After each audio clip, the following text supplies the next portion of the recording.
Alrighty, so we're going to focus specifically on two types of qualitative methods, and this is the first of it, which is field research.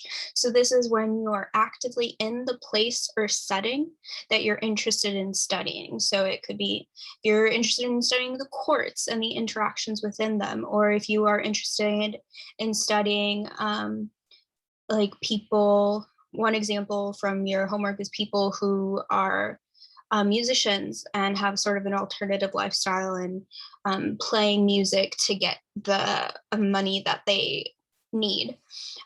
There also could be field research that you do within just a type of setting. So if there's a lot of field research has been done on urban poverty-stricken populations, especially in the 60s. And so field research is very much you being within a setting and there's no control that you have over that setting. Um, there are different levels of engagement within that setting, which we'll get into. But field research is very much what it sounds like. You're in the field in reality, and there's not a lot of preparation and design prior. You're sort of doing inductive reasoning, that's you're seeing observations and then coming up with a theory rather than trying to test a specific theory. So you're sort of more open to what the observations might be, and you're taking a lot of raw data in your field notes to develop theoretical orientations or patterns that you identify. So it's a lot more like interpersonal skills, active listening, and observation, whereas a lot of like experiments and surveys are like a lot of prep work prior, defining your operationalization and your conceptualization. And so it's sort of a shift in focus. So there's two different forms of field research that you'll do. There's direct observations, like I said, just being within a setting. And then there's also building relationships with the population you're interested in and asking questions. And so this could be more interpersonal, and oftentimes there's more of an exchange versus like a survey that's conducted in person. You're asking very specific questions and you're sort of trying to reduce your impact as a researcher, whereas in qualitative methods, there actually are benefits to sharing your story as well and having more of an exchange. You just need to communicate that within your findings. And so you can also yield both quantitative and qualitative data. So you might get stats, like maybe you're asking a specific question about things, or maybe when you're doing observations in the field, you're sort of checking things. So there is room for quantitative collection as well as qualitative in field research. And like I said, there's no specific hypothesis. We're dealing with inductive reasoning. Deductive reasoning is when you are taking a theory and trying to test it. Whereas inductive is where you're sort of open and you're defining the theory from your observations. And we often use qualitative methods to understand dynamic, ongoing processes that are hard to sort of conceptualize and create more experiments from.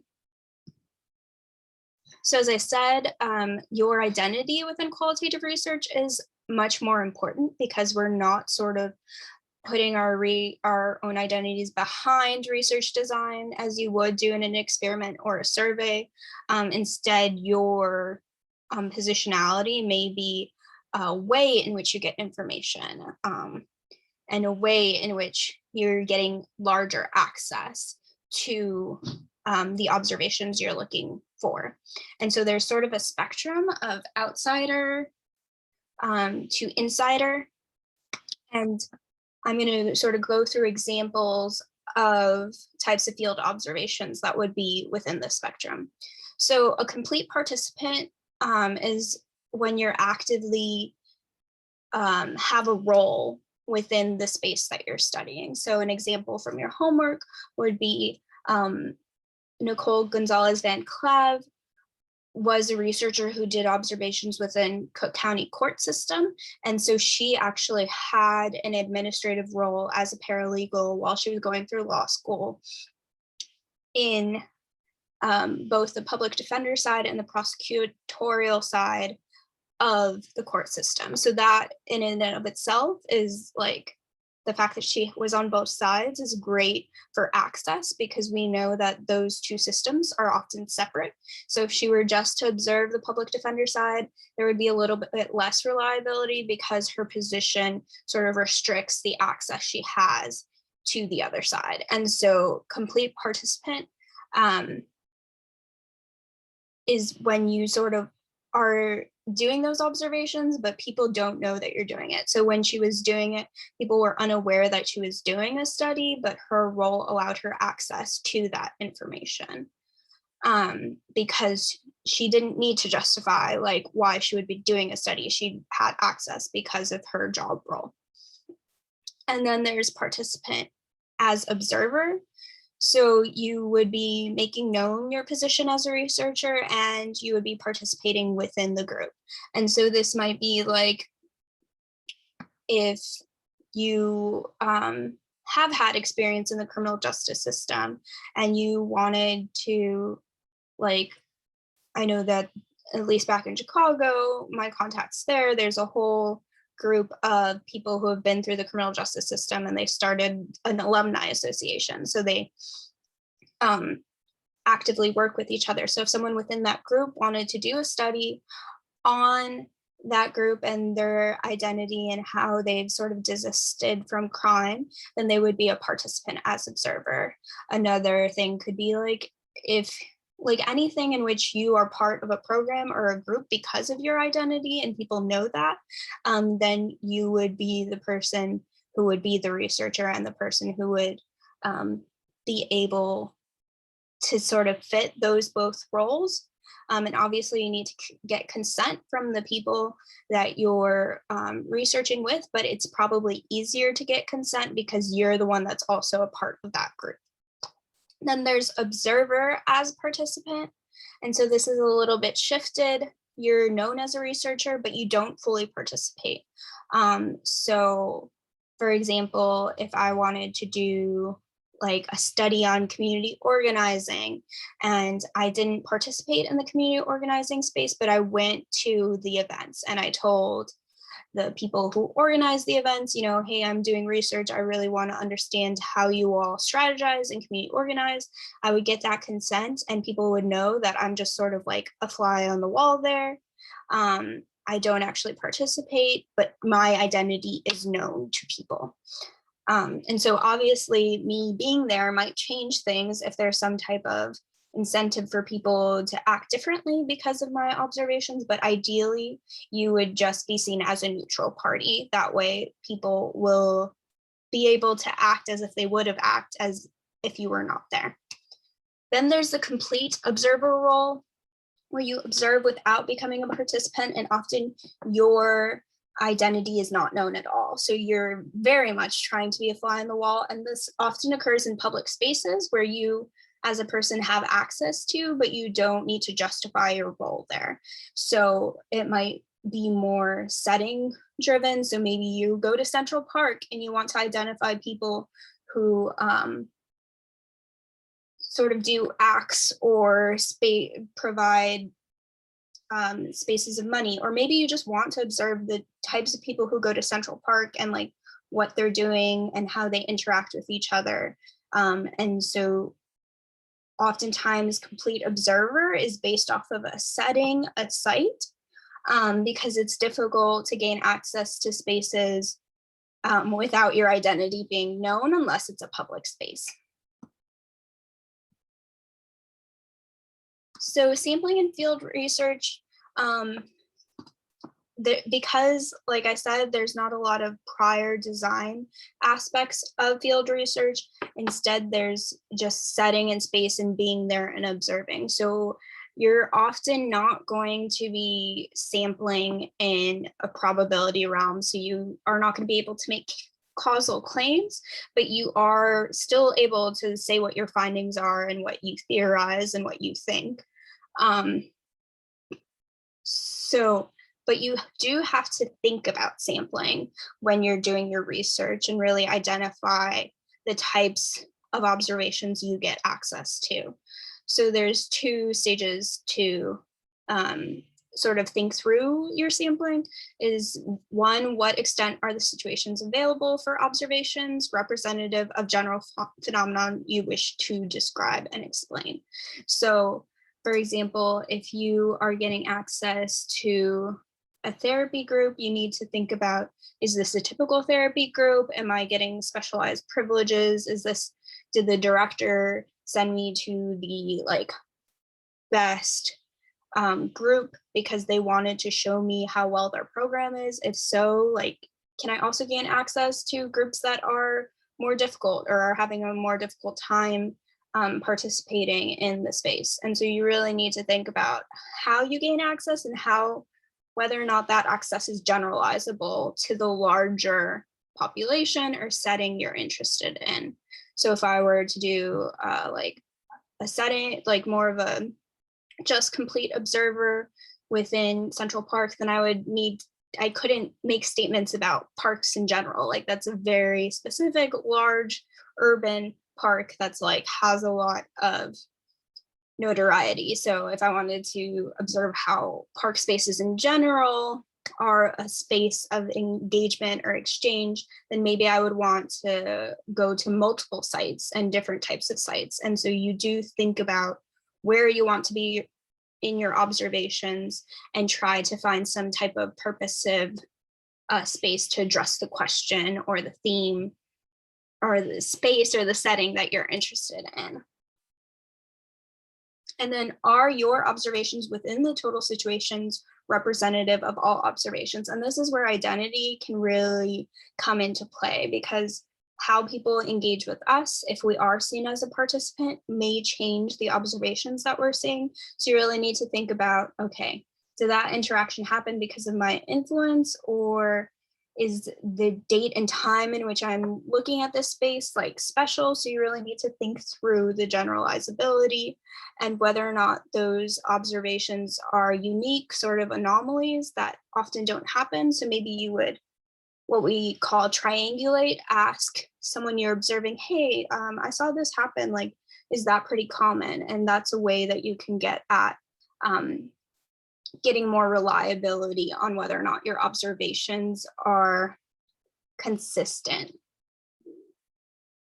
And you want to, like I said, qualitative methods is like primarily space and time driven. So you really want to understand how the population might vary based off of time or space, and whether to like external factors that might be influencing this space. You want to identify those to make sure that you understand how those patterns might be showing up in your observation. For example, if we're observing courts and there's like a lot more of a caseload at the Monday because of people who had been arrested over the weekend, then we might want to also observe cases throughout the week that are not just on Monday, because they might not be as generalizable to an average day in the court. And just going over the non-probability sampling are mainly what you're going to engage in when you're doing qualitative methods. So you might try interviewing people, doing qualitative interviewing, which we'll get more into. And you are probably going to do voluntary response sampling or snowball sampling if you are doing that, or purposive sampling. And when you're doing field research, you're often getting a convenient sample, right? You're in a setting at a specific place and time, and you can't control who engages with you. But you may also be doing more purposive sampling. So you might be observing, like I said, multiple groups of therapy in a criminal justice setting, and making sure you're observing both women and men if you're interested in the general experience of those people. Or you might want to be doing like different age brackets and making sure you get each of those age brackets. And so there's a sense of purposive sampling there. So field observations are often difficult to record observations because when you're recording observations, people may take note of the fact that you are. So note taking can be tape recording when you're interviewing people, but you obviously have to have their consent.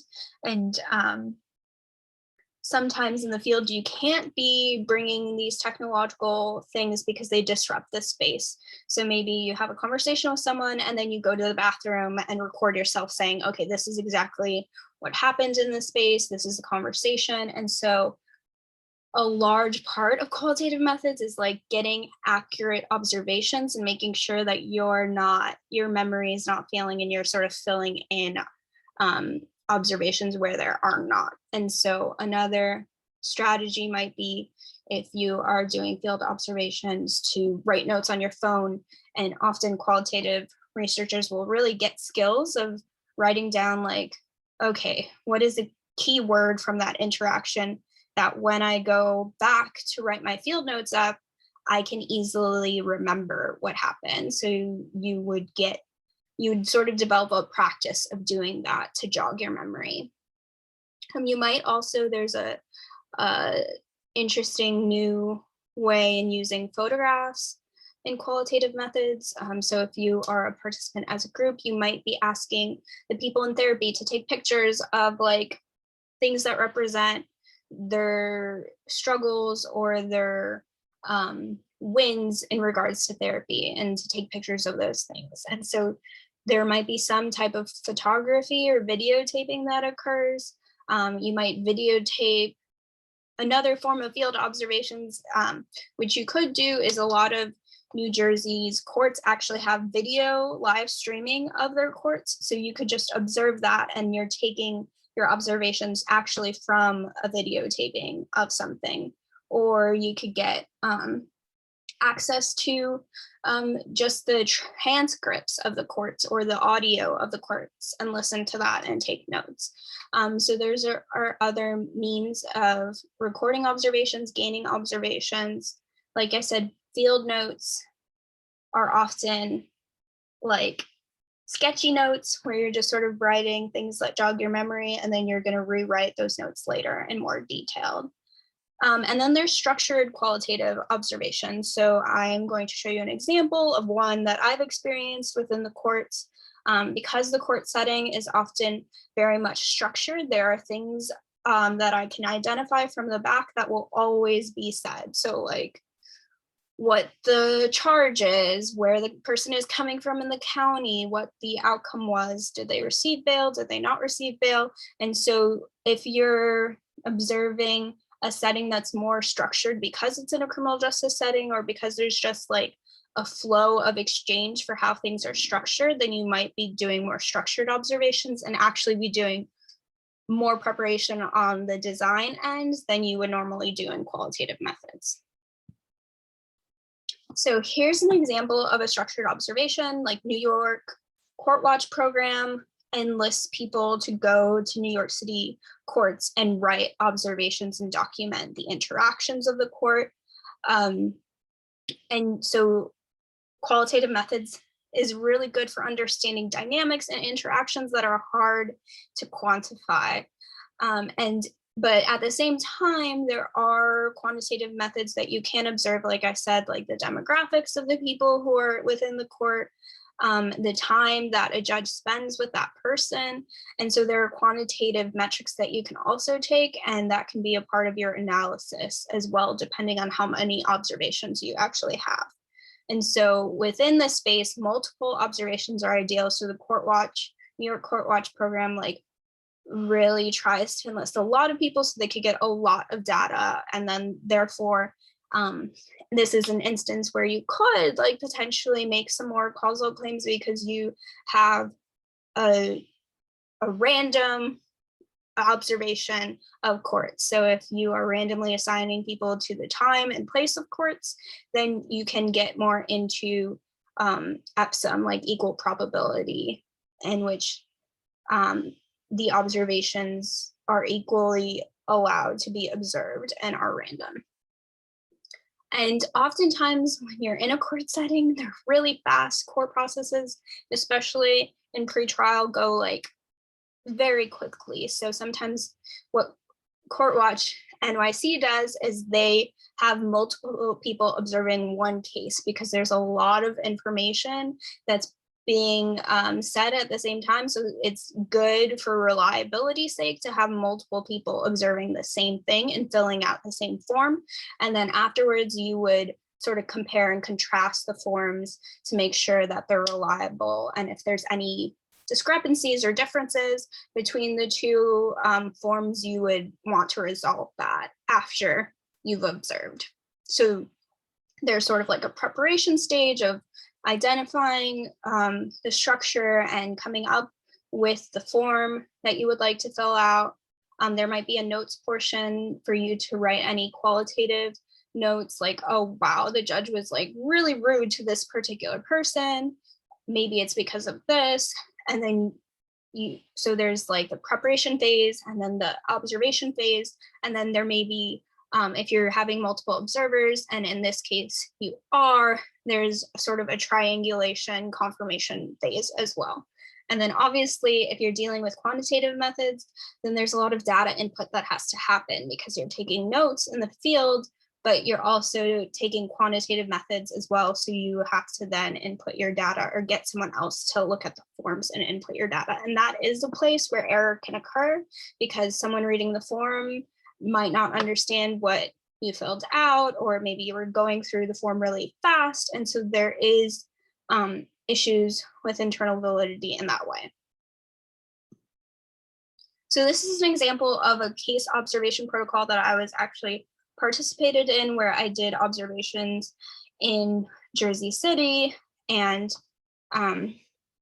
Elizabeth in regards to the courts there in pre-trial and bail. So because the court system is really structured, something we did prior is that we went and just observed and tried to get a sense of what the structure looked like post-bail reform.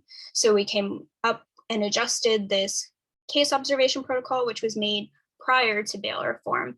And so you see here that there are specific things that are always going to be determined within this space. And so there's whether or not the person was coming to the court via video or in person. They do video for people who are currently incarcerated. And I'm not sure what it was like during the pandemic, but if you went to observe the court virtually, that's obviously what it would be like. And so you also get a sense of age and race and ethnicity. So these are things that are always going to be mentioned. And because the court system goes so quickly, charge mentioned may or may not be mentioned, but if you have multiple people observing, maybe you're more likely to hear what the charge was. And then you see that there's a space for the prosecutor and the defense to talk. And so whether or not they were prompted to talk, their demographic information, whether they intervened on record, and then how the defendant was feeling. Were they feeling non-compliant? Were they being a little disrespectful? Did they actually want to even speak? Because oftentimes we have like a very assembly line court system where the defendant doesn't even really get to speak, right? And so this is the structure that was come up. And then at the bottom of this, which you don't see, is a whole section for notes. So if there is anything, any type of dynamics or things that couldn't be captured in this quantitative way, then you would write that down. And so,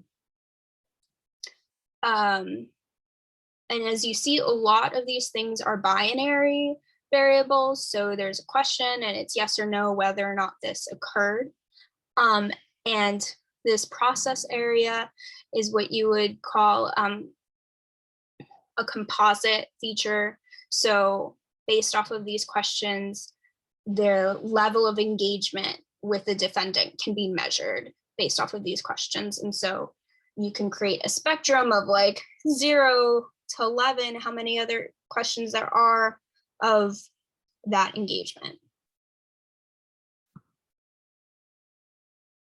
So there are strengths and weaknesses to field research. It really provides a lot of depth and understanding. You get to understand dynamics and interactions and a lot more of the social, cultural components of research. There's a lot of flexibility, like I said, unless you're doing structured observations. For all of the other ones that we talked about, you really don't need to prepare in advance. You just need to be in a setting, at a place, and really immersed in observing and making sure you're writing everything down that's notable. And really, that's the difficult part, is figuring out what's notable, what do I write down, and then afterwards writing down all your observations, making sure that your memory is actually accurate. So it's much more appropriate to measure behavior than surveys, because like we talked about, surveys can often, you don't know if people are reliably filling it out. So there is sort of an artificial nature to them, because you're asking people questions but about their behaviors. But when they're actually in those behaviors, you don't know if they are actually being accurate to what they would be doing in those situations. So there's a lot of high validity because it's within the real world. It's not artificial. When you're doing qualitative methods, you're very much in the space, and what you saw and observed was fact. It's there for you to see. But there also can be low reliability if you're trying to understand like how people engage with people. You're limited, especially if you're just a one-person researcher, in the fact that what you saw could have been a fluke, and there's really no way to understand that. There's no way to understand if the interaction that just occurred often occurs, or if it's reliable, unless you do some type of triangulation, which I talked about, of asking the people in the space about it, or if you see multiple engagements of that same interaction, then there's you can sort of get around that low reliability issue. And because it's so setting and place-based, the generalizability can be difficult because it's not constructed, you're not having a purposive sample. And so you, like I said, if you're observing Central Park, you can't generalize about all parks because it's a very specific type of park. So you really want to think through the generalizability of your study, and are you for or against how it could be generalizable, and how your observations or where you were and how frequently you went to that place might increase your generalizability.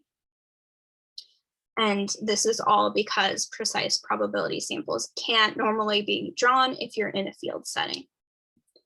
Alrighty, so the next lecture is gonna be on qualitative interviews, but this was very much about being in the space and a place and being there at a specific time and observing those interactions and patterns within the space.